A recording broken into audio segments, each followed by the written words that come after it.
ako parang ulan. Kaya pala ang usay-usay para si Marita ay lalaki pala.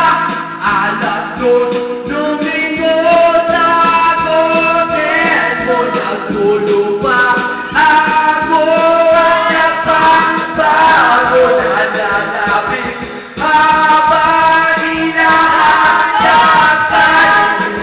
ang puso ng aking nakulog.